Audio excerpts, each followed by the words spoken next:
And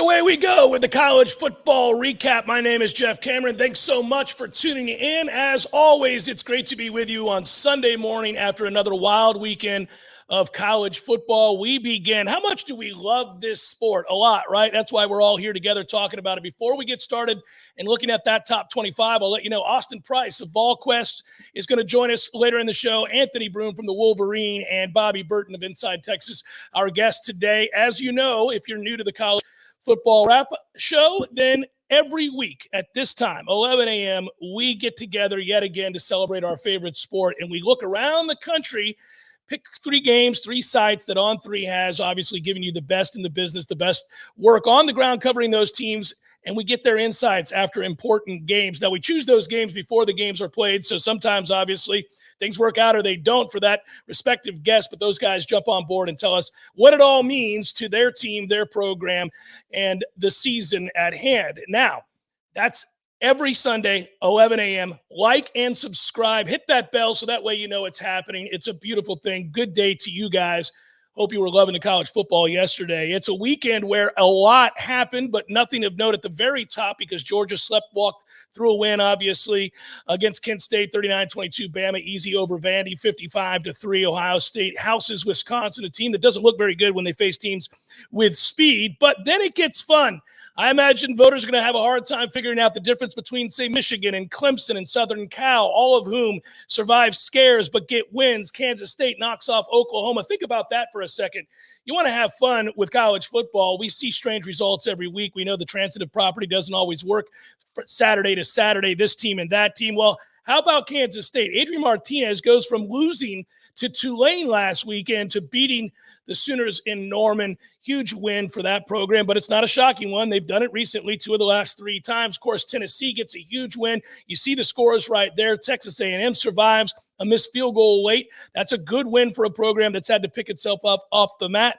I mentioned Southern Cal, 17-14. They win. Texas Tech defeats Texas. That's a bad loss for Texas. We just saw Texas Tech look poor on offense against NC State, but they get the win there. Again, we'll be joined by Bobby Burton to talk about that game. Baylor knocks off Iowa State. Oklahoma's loss, aforementioned. The Clemson-Wake game, 2 overtimes. A lot of fun to watch. Both offenses on display. Tennessee, again, remains unbeaten at home. They've got it rolling right now on offense. Going to have to fix that defense. Kansas defeats Duke. They're undefeated. Are they the best team in the Big 12? Big 12 is a weird conference. And again, Michigan survives that scare. A lot of fun throughout the college football world yesterday. I don't know if you got to see the end of the Oregon-Washington State game, another classic as Oregon found a way to come back late and get the win there. If you just saw the score, you may not know that they were down considerably late in that football game and turned it around pretty quickly. The performance of the day, without question, Hendon Hooker in my book. All-time great performance in that rivalry as he was 22 of 28 for 349 yards and 2 touchdowns, 112 yards on the ground as well, 13 carries and a touchdown. They needed all of it because Anthony Richardson found his game again, showed back up for Florida as he had a great day, but it wasn't enough. Tennessee holds on late to get that win, but when you complete 79% of your passes and do the things that Hendon Hooker did, it's reason to celebrate. Austin Price will be joining us here in just a minute. We'll get him in and get his thoughts on Tennessee. Fun to watch culture shifts in various programs, right? When you look around, a lot of programs, big name programs, have new coaches. And when they do, you wonder how quickly things can get turned around. You look at USC, for example. We're only in year 2 with Sark at Texas. Again, you think about Mike Norvell at Florida State. That team is undefeated right now, 4-0. They'll be ranked this week. You think about Miami with Mario Cristobal. Everybody was so excited to get him into the fold, and yet now we sit wondering exactly what's happening there as their defense doesn't show up at all against Middle Tennessee. Michigan State, a team that a year ago, everybody excited about what they were looking like and what that was going to become. Now, all of a sudden, you see this as a team that gets blown out at home by Minnesota. So you do have to wonder exactly who is what right now. But this is why we love the sport. We think we know Georgia's really, really good. And certainly Alabama is immensely talented. despite that struggle a couple weeks back against Texas. But I think it gets interesting from there. We really start wondering. I mean, USC this weekend, only the 17 points, makes you think long and hard about what they are. That is a veteran Oregon State team, a big offensive line, a physical team. You go all the way back and you think about what is Billy Napier with Florida. They got the huge win, obviously, against Utah to start the year. Then they had a couple of hiccups along the way, a close call against USF, who got blown out this weekend by Louisville. So you think you know what Florida is. Maybe not very good. Maybe it's a major rebuild instead of a minor rebuild. But I thought offensively he looked the part, obviously, again, of what they thought he'd be before the start of the season. So now what is Florida? It's tough to know.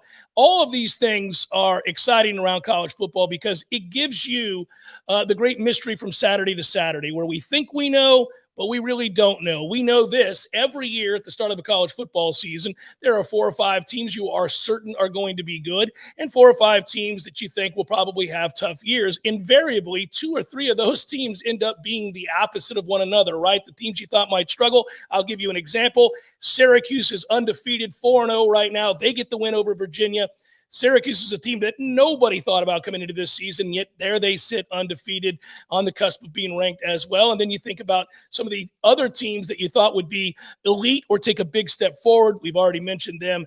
That hasn't happened to this point. So it'll be fascinating as we go forward. We'll try to get Austin Price in here in just a moment. Not sure we're going to get him. We'll see. If not, we can skip ahead, guys, if you want, to Anthony Broome from the Wolverine. If we can grab those guys, we shall. If not, it'll be a really short show as I recap the top 25. And I can go back through some of these. Some of the games that I was paying closest attention to was the Michigan game over Maryland. It was a sloppy game, but one that I think if you survive, you look back on later in the year. And the star of that game was Blake Corum.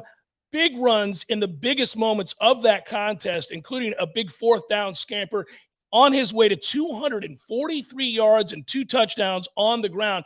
J.J. McCarthy is often the story with Michigan right now because of that upside, but he is also a guy that, frankly, at times was sporadic. So interesting to note as of there. I see him now. Here he is. We've got Austin. It's going to be good. Let's talk about the big win that Tennessee gets over the University of Florida. Austin, how are you, sir? Thanks for joining us this morning. How's it going? How are you? I couldn't be better, man. I know things are hopping at VolQuest right now. And reminder to everybody, if you haven't signed up for the great work that they do there at VolQuest, do it now. You're never going to be able to sign on for cheaper than you are right now as we get rolling with On3. Austin, they've got it going on offense. There's no doubt. This is an all-time performance from Hendon Hooker. Talk about the buzz after this game, because this is the stuff of legend. 22 of 28, 349 yards, 2 touchdowns, 112 yards on the ground. Every time a play needed to be made, he made it. He made it. You're exactly right. Tennessee used him as their de facto running game in this game. Now, granted, Tennessee went for over 200 yards on the ground. Jabari Small got 90. Performance in this football game, he was really, really good from the get-go. He had kind of started slow those first 3 weeks and, kind of found his footing in this game, Jeff, and got off to a hot start. Last year, hot starts were what he was kind of known for. Kind of reverted back to that in this game. As you said, just the second Tennessee player of all time to go over 300 passing and over 100 yards rushing in the same game, joining Josh Dobbs, who was there on the field watching Hendon Hooker do his thing yesterday because the Cleveland Browns had played on Thursday night. So you had a lot of former Vols on the sidelines, a big recruiting weekend. Tennessee capitalized on a massive, massive atmosphere, and now they'll head into the bye week at a good time. They're a little bit banged up. Hendon's a little bit banged up. Got a little bit of a shoulder injury on the left non-throwing shoulder, but he'll be fine. He didn't have any ice on that thing at the end of the game, but this is a huge, huge win for Tennessee. Austin, Tennessee averaged 8.2 yards per play in this game, and that is absolutely massive. They needed all of it, though. If we do look at the other side of the ball, are there growing concerns about this secondary? Well, I think there have to be, right, Jeff? I mean, like they give a lot of pad yesterday. I kept joking in the press box. I'm like, it was 3rd and 11. They're going to get to the 49. Okay, then they'll set down at the 50 and they'll pick it up, right? I mean, it was just like, and then of course, when it actually happened, everybody would just laugh. And, it became this routine, deal in the football game. Now, the secondary had not played that bad up till yesterday.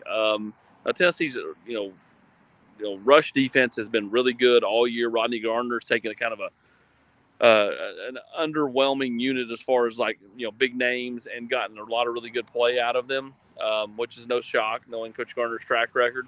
But the secondary had not been what it was yesterday all year. But yesterday it was really, really bad. I think clearly they were, trying to make sure Florida didn't run on them. But at some point there had to be an adjustment, and they did not adjust at all. They allowed Florida to just pick them apart. And again, Anthony Richardson had himself a career day. He threw for more yards yesterday than he had thrown for the first 3 games combined. And, part of that's the fact that Tennessee just allowed him to have massive windows to throw into.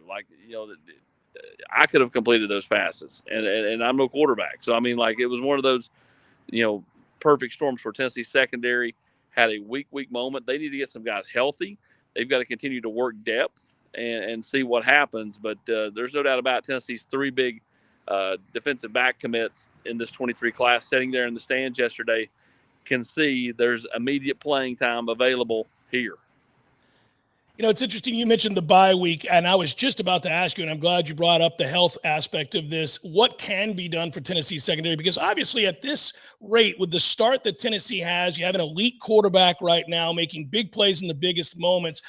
You allow yourself as a fan at this point to dream, right? Any team, any program that is flipping culture and starting to win some football games, and you infuse life into that group, they want to believe that, hey, man, all of a sudden we've got 2 major wins. If you think about the East, Tennessee is right there. Obviously, it'll be a big hump to try to hurdle over Georgia. But the bottom line is all of a sudden Tennessee's a team that would probably have their eyes on an SEC championship appearance. That's how fans think when you start like this and you have the offense to fall back on what can be done defensively to kind of shore things up and give them a shot.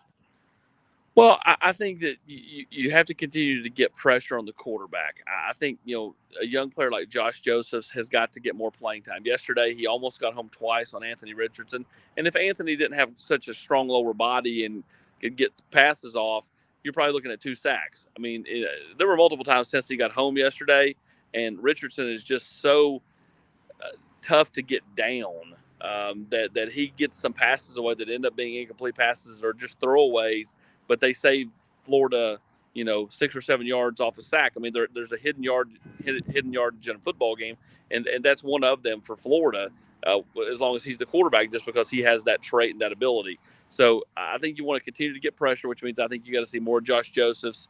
Let's see if James Pierce can work his way into being more of a factor, long term, and then just continue to mix and match, the secondary. Kamal hadn't had a terrible game yesterday. He was not good in coverage. He was not good at tackling.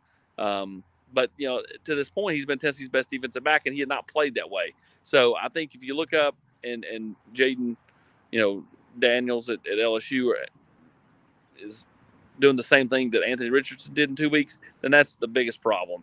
I think right now you chalk it off as a one-off and work towards, trying to see if you can get, better depth, more playmakers in the secondary going forward. But again, I think this bye week comes at a perfect time for Tennessee.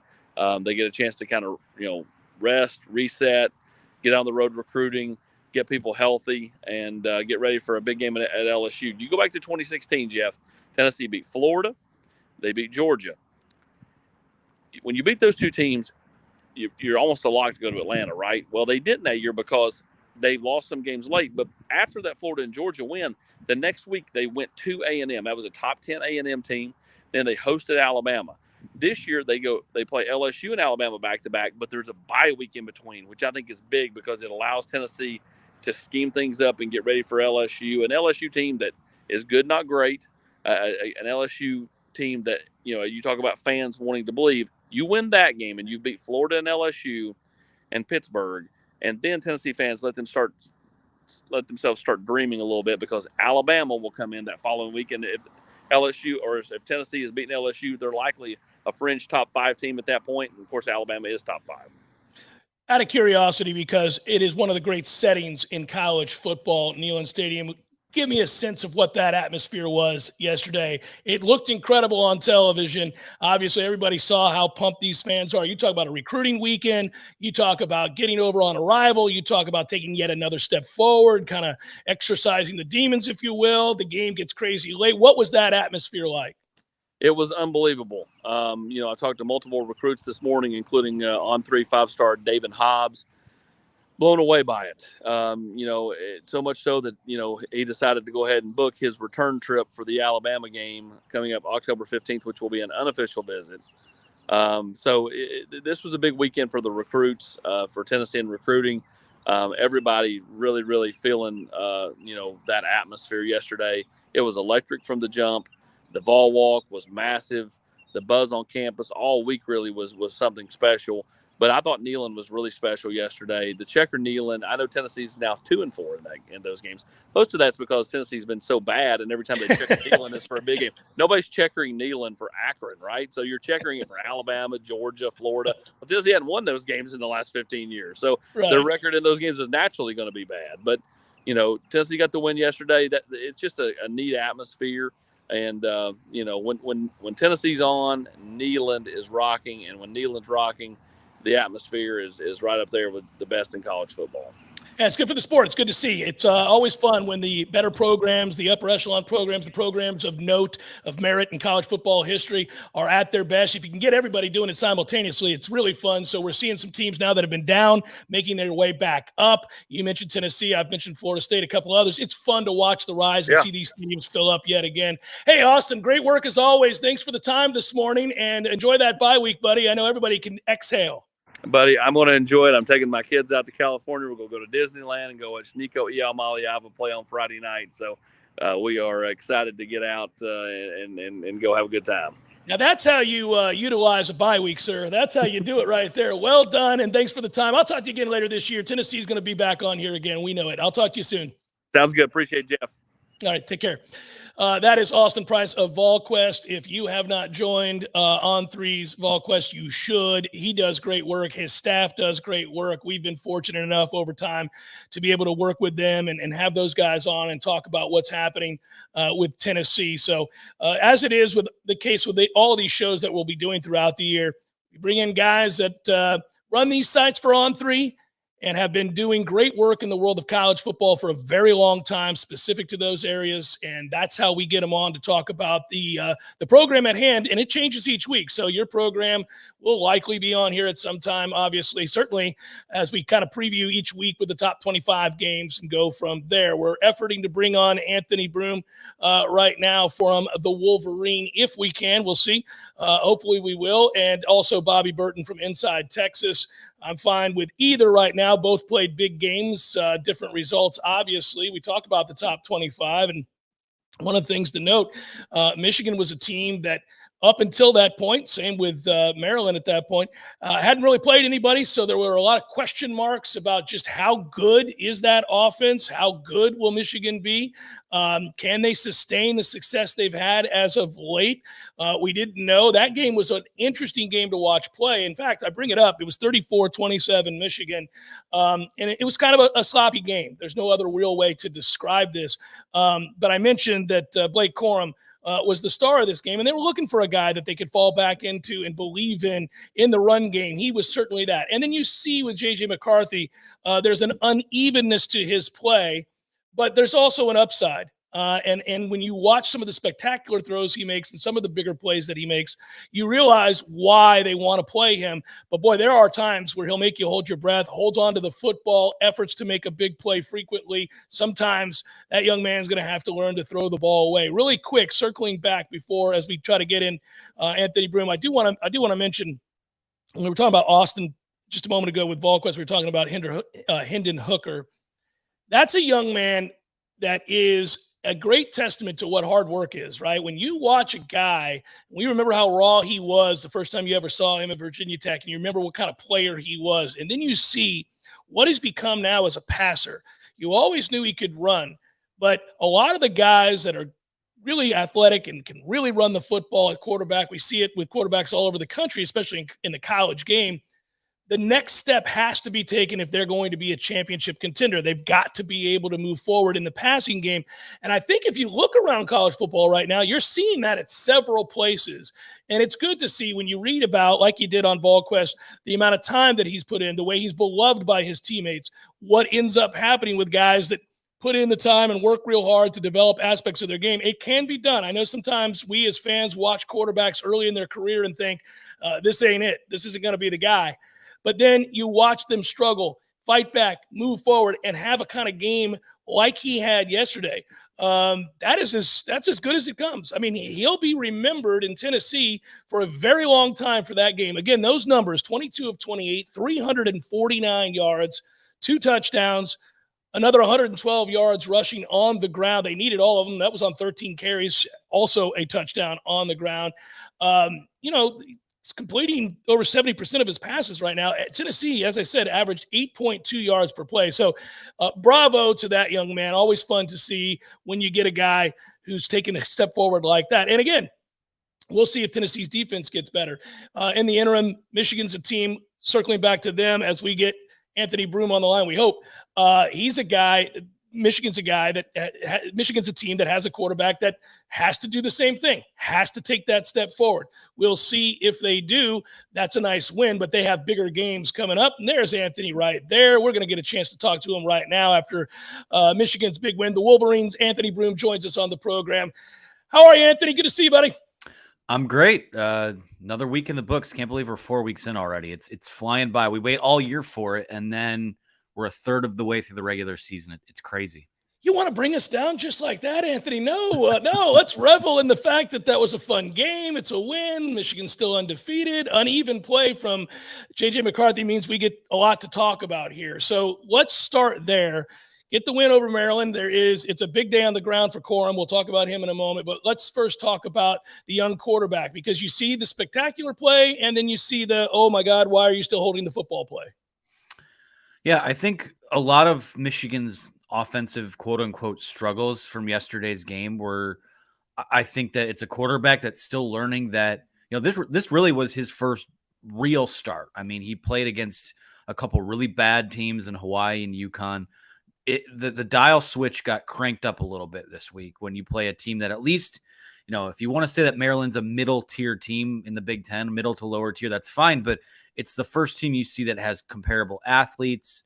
They're well coached, all those types of things. So for me, I think that some of the struggles boiled down to this is a guy that is learning that you can't just play hero ball. And I think with the play callers too, just kind of still learning what they can put on this young man's shoulders. So a little loose with the football. He didn't record a turnover, but they left a term that Michigan keeps using is we've left meat on the bone on offense. I mean, they were impressive at times. McCarthy had a couple of huge clutch throws late in the game, but they did leave some points and some yards out there. So it's a process for him. I think there are some Michigan fans who think he was, like some of those young quarterbacks like Trevor Lawrence, et cetera.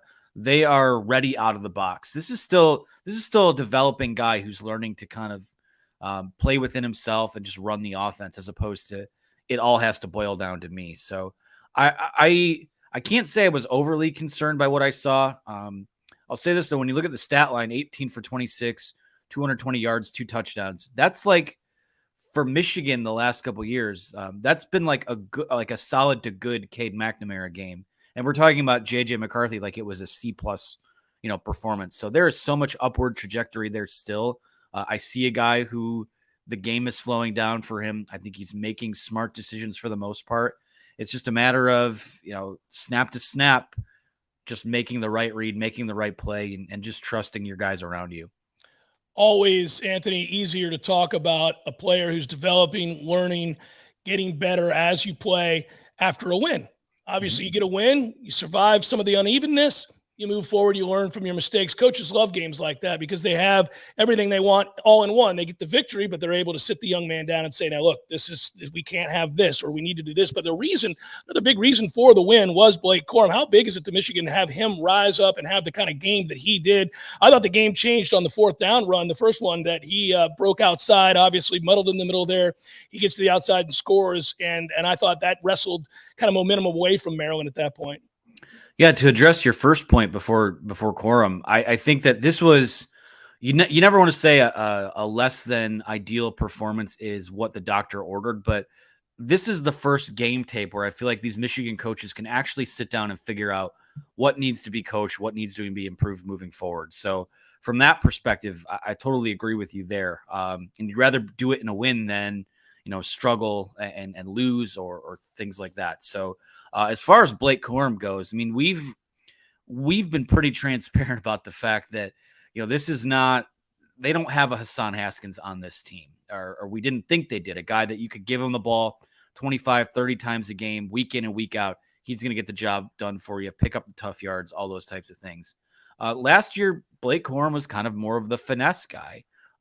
Not always a guy that could run between the tackles, but he bulked up a little bit this offseason, put on about 11 or 12 pounds. And when you watch him play on the field, I won't say he looks a step slower, but the burst just isn't quite the same that we saw. But, he did what he did physically to himself this offseason to be able to shoulder that load a little bit more. I know for Michigan, they want it to be like a 1A and 1B dynamic with him and Donovan Edwards, who didn't play on Saturday. But, Blake Corum was kind of their guy. And, they gave CJ Stokes, the freshman, a chance to have a carry early on in the game. He fumbles the football away, and it's, they just couldn't have that in a tight game like that. So they needed Blake Corum to have a big day. I thought he looked outstanding. The 4th down play absolutely changed the game. He had the touchdown run late in the game that sort of iced things away for Michigan. He has pushed a pile a little bit, and he does, I don't want to see, you never want to see a guy like that. Because he is a little smaller than most running backs, just take a beating and take 30 carries every week. And I don't think when they're healthy, they'll need to do that. But, for one day, they needed him to kind of just be the guy. And he showed out in, I think we've all, Michigan circles have known that he's capable of big things and making big plays. But that was pretty eye-opening. And it was actually kind of alarming to me how casually dominant it was. Usually when a guy runs for 243 yards, you notice that, like, it jumps off the page. But there was a point in the game where I think it was sometime in the first half where he looked down and he had like 13 carries for 127 yards. And we're like, whoa, like how did he get there? Like it was impressive. And also the best day that Michigan's offensive line has had this year so far, from snap one to the end of the game. I was really impressed with how those guys played as well. Yeah, you get a great performance as well from a backup tight end, and it has a huge day. I believe it was 7 catches. I forgot the total. I watched that game yesterday. It was a fun game to watch, but that's always fun to see when a guy who's put in the time, the work, the investment, and been there a while and have that kind of success. Absolutely. I mean, Eric All didn't play. We don't know how long he might be sidelined, but they think that Luke Schoonmaker is someone that I just talked about 1A and 1B with the running backs, but they think that they had that dynamic with him and Eric All, and the fact that he was able to just kind of step in and fill the void and really have the best tight end performance we've seen from Michigan so far this year was impressive. 7 catches, 72 yards.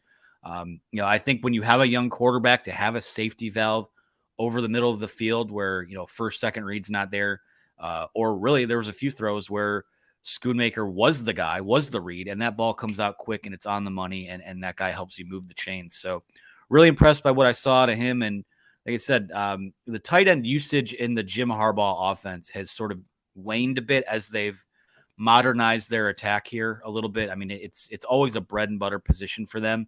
You're seeing them use those guys more as H-backs and lead blockers now. But, when your number is called, you got to be ready. And I think that whether Eric All is healthy or not, Luke Schoonmaker is a guy that is more than capable, and that's something that he showed on Saturday.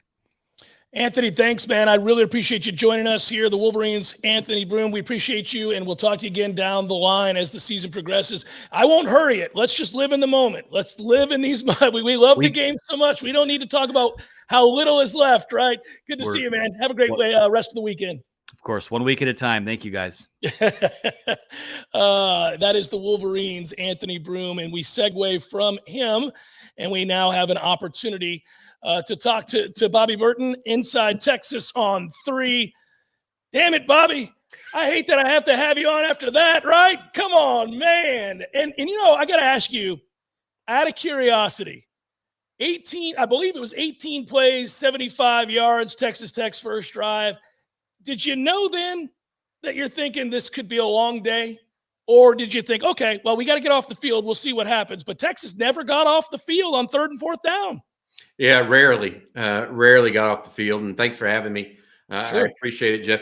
I feel like Texas, you knew it was a long day. Tech scored on the first 2 possessions, touchdowns both times, connected on a 3rd and 26. Texas had an offsides call that then created an opportunity for Tech to just fling it deep. And they got a PI call, several plays later, Tech's in the end zone again for 14 points in the first half when Texas had played well enough probably to get off the field. Texas then played really well in the second quarter, went up 24-14 going into half, 10-point lead, stopped the Red Raiders on a 4th down play to start the second half. But then the Longhorns didn't put their foot on the throat, which has been a MO of the Longhorns over the last several years, really. And Tech came back over time and really just made it into a game of attrition almost. Tech ran 100 plays in this game compared to Texas's just 60. To be fair, Texas is a quick strike offense with Steve Sarkisian. And Tech just dinked and dunked all the way down the field all game long. They were 6 of 8 on 4th down.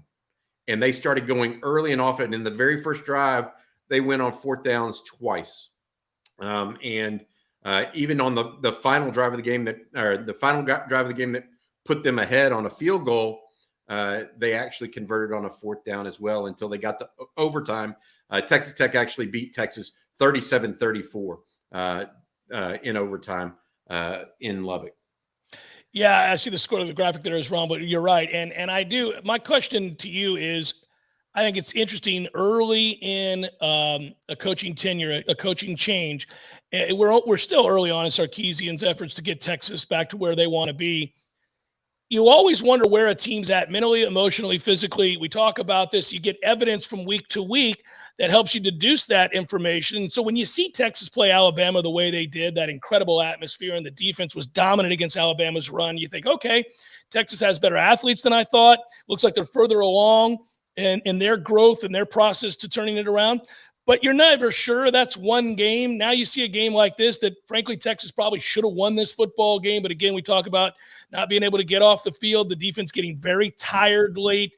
Texas Tech comes back and wins in overtime. You get an uncharacteristic, unfortunate fumble from the best player on the field, Bijan Robinson, all of that stuff. What is Texas? What do you believe Texas to be right now? The Big 12 is wide open, as we saw. Oklahoma lost to Kansas State. That's a week after Kansas State lost to Tulane. So everywhere you look, you see strange results. What do you think the ceiling is for this Texas team, and where are they most lacking in personnel? Oh, I think that strengths and weaknesses are pretty evident. They have some home run hitters on offense. They lost Xavier Worthy in the second half, and I think that dialed down the offensive game plan from Steve Sarkisian yesterday. But Bijan Robinson is a playmaker at the running back position.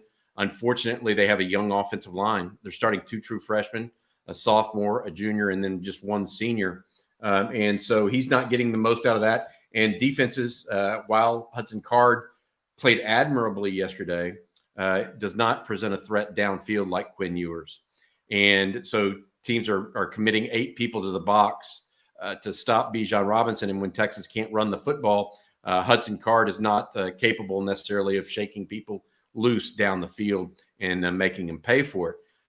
That also is part of the problem of the Texas wide receiver room. Once Xavier Worthy goes out, they also lost a young man named Isaiah Nayor, a transfer from Wyoming. That would have been really good to have yesterday. But, I feel like the Texas team is definitely improving. The defense is playing better as a whole, but they lack disruptors. They lack people that make game-changing plays. And that was never more evident than yesterday, where on 6 times Texas Tech made a first down on 4th down. And there were only 1 or 2 of those 4th downs that were truly, truly short yardage, 4th and inches, 4th and 1. It wasn't like they were converting 4th and inches several times. They were converting 4th and 4, 4th and 3, 4th and 7, 4th and whatever. I mean, it was a number of different ones. So I feel like Texas is playing better defensively as a whole. They just aren't making big time plays because I think they may lack a big time player on defense at this point. Overall, it's tough. Overall, I think Texas is a 7-5, 8-4 team if they get Quinn Ewers back, and only if they get Quinn Ewers back and Xavier Worthy is healthy. His X-rays on his lower leg came back negative last night. So he should theoretically be ready to go against West Virginia this coming weekend. Bobby, it's always interesting because when you guys are there covering this team 4-on-3 for Inside Texas, you guys get an opportunity to see the good, the bad, and everything in between. And you certainly are always aware of the other side. But after a game like the Alabama game, are you sitting back thinking maybe they're further along? Or did you know that, man, that they may have caught lightning in a bottle there in that moment? That atmosphere was incredible. And you're right, losing the quarterback hurts immensely. How soon till Ewers comes back? They're thinking either next week or for Oklahoma week, which is 2 weeks from now. He was actually in Lubbock, traveled to Lubbock, warmed up, but Sark announced prior to the game that it was going to be Hudson Card, and we didn't expect necessarily to see Quinn Ewers this week. But, now Texas is 0-1 in the Big 12, staring a 2-2 record in the face. They were hopeful they would be 3-1 sitting here.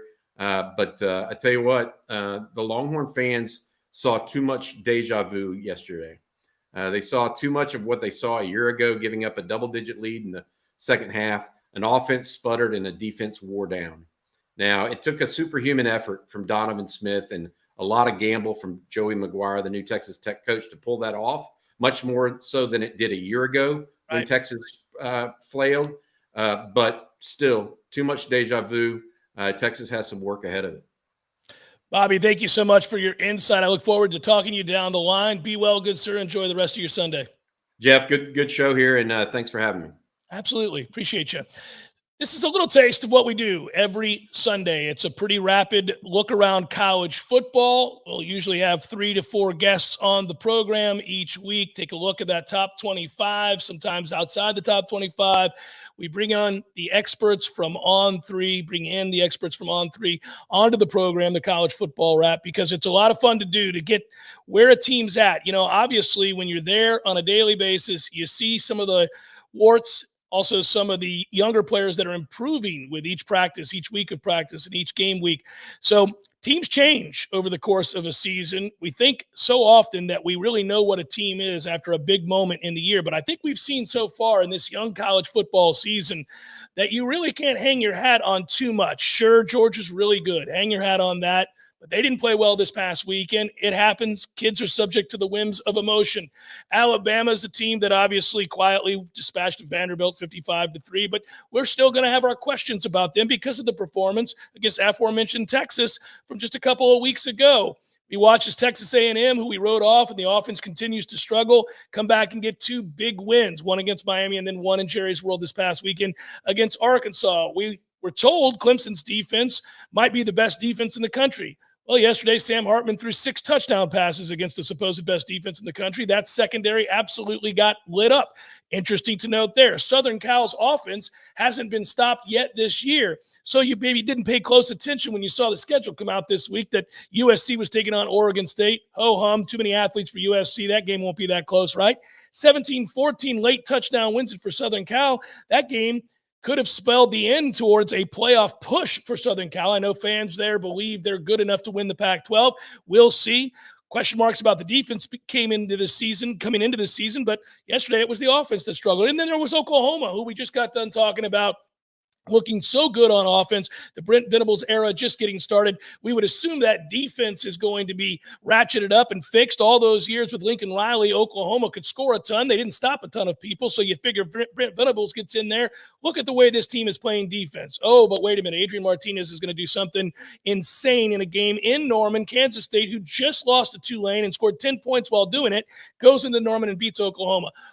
College football is nuts.